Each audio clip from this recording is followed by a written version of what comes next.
आप देख रहे हैं न्यूज मार्क, सच में है दम। नमस्कार, बहुत बहुत स्वागत है आप सभी का न्यूज मार्क में। मैं हूं आपके साथ पूनम तांगर।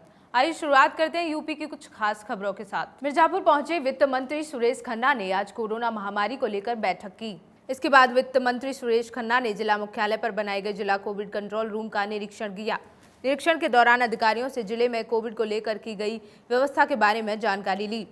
मंत्री सुरेश खन्ना ने कहा कि हमारी कोशिश रहेगी कि कोविड को लेकर प्रदेश में अच्छी व्यवस्था की जाए। वित्त मंत्री से जब प्रदेश में ब्राह्मण को लेकर विपक्ष द्वारा किए जा रही राजनीति पर सवाल किया गया तो उन्होंने इस पर भी बोलने से इनकार कर दिया। कोरोना की महामारी जो है वो इस सदी की सबसे बड़ी घटना है और उत्तर प्रदेश सरकार जो माननीय योगी जी के नेतृत्व में चल रही है, उनका सबसे बड़ा आशय यही है कि इस महामारी से कैसे लोगों को बचाया जाए और कैसे लोगों को बेहतर से बेहतर इलाज की सुविधा दी जाए। जहां केंद्र और राज्य सरकार किसानों की स्थिति को सुधारने के बारे में बात कर रही हैं। चंदौली जिला के चकिया तहसील के गरला गांव में पीड़ित किसानों तक कोई भी मदद लेके नहीं पहुंचा है। बता दें कि यहाँ किसानों का कृषक सम्मान निधि के लिए चक्कर लगाना रोज का काम हो गया है। साथ ही किसानों ने सरकारी नुमाइंदों को जमकर कोसा। बता दें कि 1 वर्ष से अधिक होने के बाद भी ओलावृष्टि के लिए किए जाने वाली मदद अभी तक किसानों तक नहीं पहुंची है। हमारा किसान सम्मान निधि का पैसा आज तक नहीं आया, जबकि जुलाई 2019 में ही रजिस्ट्रेशन कराया हूं और उप निदेशक महोदय से बात होने के बाद उन्होंने कहा था कि अगस्त में आपका पैसा जाएगा। उसके बाद आज तक पैसा नहीं आया।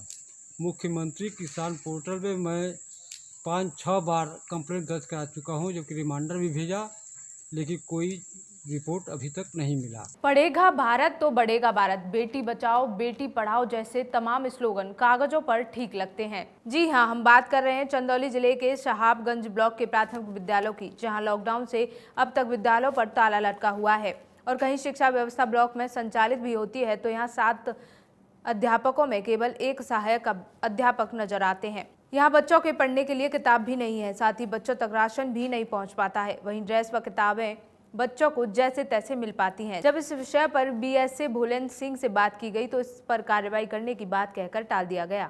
खबर बलिया के बसीडा गांव से है, जहां घाघरा नदी ने तबाही मचा रखी है। इसके चलते आसपास की जमीन में तेजी से कटान शुरू हो गया है तो वहीं किसानों की सैकड़ों एकड़ जमीन बर्बाद हो गई है।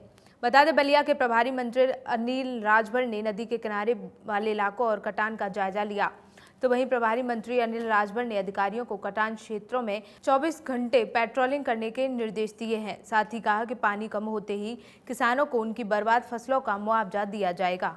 है और मुख्यमंत्री जी का स्पष्ट आदेश है, निर्देश है, जैसे पानी उतरेगा किसानों की जो फसल का नुकसान हुआ है उसका आकलन किया जाएगा और जल्दी से जल्दी उनको उसका मुआवजा दिया जाएगा। पिछले सप्ताह अभी भी मतलब 1 दिन पहले तक लगातार बढ़ता रहा और जिसकी वजह से हमारा कोटवा सुल्तानपुर जो रिंग बंद है वहाँ पर रिवर साइड में जल जमाव ज़्यादा हो गया था और हवा की वजह से पानी की तेज़ लहरों की वजह से रिंग बंदे पर जो है वो प्रेशर बना हुआ था, जिससे कुछ जगहों पर रिसाव हो रहे थे। रिसाव की जैसे सूचना मिली, रात को ही हम लोग जो है वहाँ पे जेई और एई हमारे पहुँच गए। यूपी के बागपत में किन्नरों के वर्चस्व की जंग रुकने का नाम नहीं ले रही है। इसके चलते आज बड़ौद से सिक्का बाम गांव में बधाई मांगने जा रहे किन्नर गुट पर दूसरे नकली किन्नर गुट ने लाठी डंडों से हमला कर दिया, जिसमें किन्नर गंभीर रूप से घायल हो गए। घटना के बाद घायल किन्नर बड़ौद कोतवाली पहुंचे, जहां उन्होंने हमलावर नकली किन्नरों के खिलाफ कठोर कार्रवाई करने की मांग की।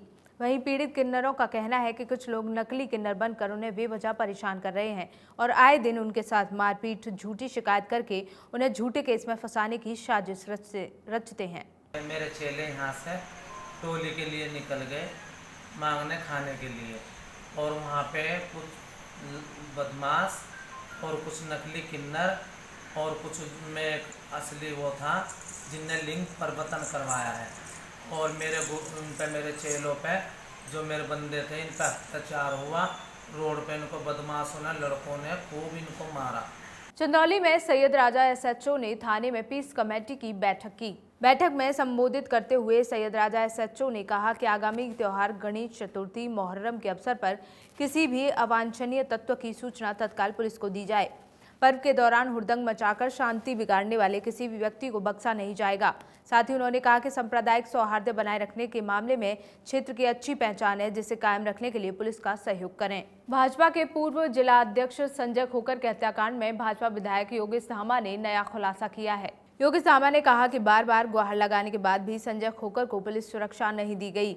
संजय खोकर ने इस संबंध में प्रमुख सचिव और एसपी बागवत से भी सुरक्षा की गुहार लगाई थी, जबकि पहले से ही उन्हें किसी घटना का इनपुट मिल रहा था।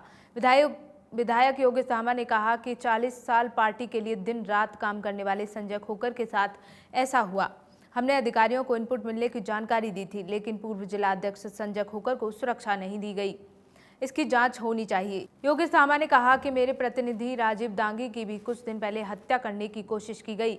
साथ ही उन्होंने जल्द ही सीएम योगी आदित्यनाथ से जांच करने की मांग की है। प्रमुख सचिव को भी सबको हमने गुहार लगाई अध्यक्ष जी के साथ, फिर भी सुरक्षा, अब किन कारणों से सुरक्षा नहीं मिली वो भी एक विषय है, और किन लोगों ने सुरक्षा नहीं देने दी। 2-3 बिंदु इसमें ऐसे हैं।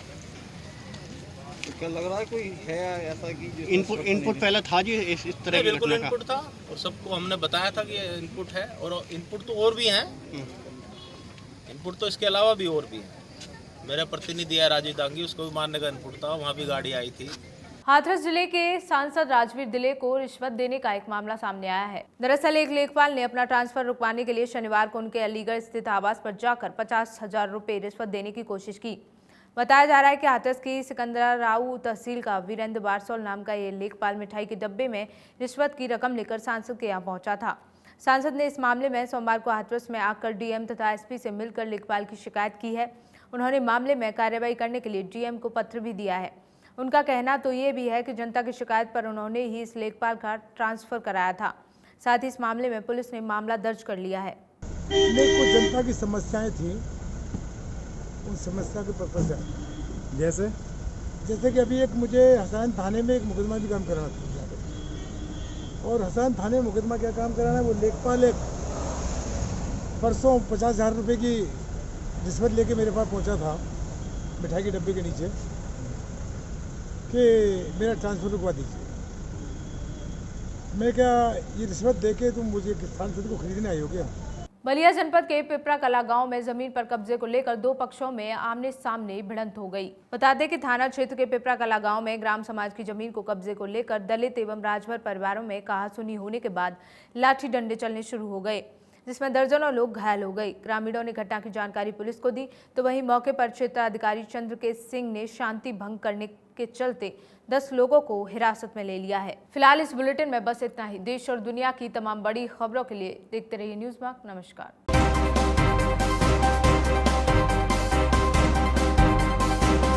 आप देख रहे हैं न्यूज़मार्क, सच में है दम।